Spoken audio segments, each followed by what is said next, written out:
بسم الله الرحمن الرحيم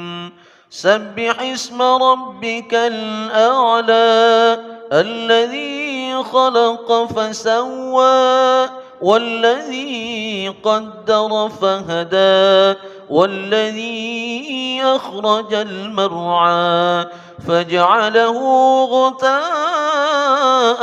أحوى سنقرئك فلا تنسى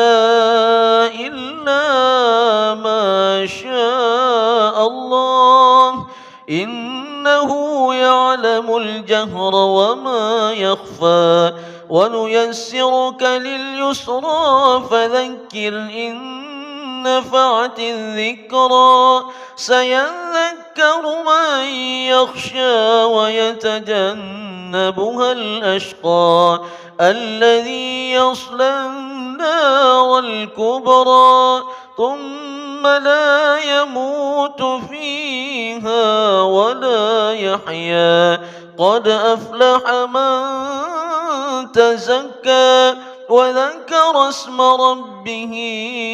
فصلى بل تؤثرون الحياة الدنيا والآخرة خير وأبقى إن هذا لفي الصحف الأولى صحف إبراهيم وموسى.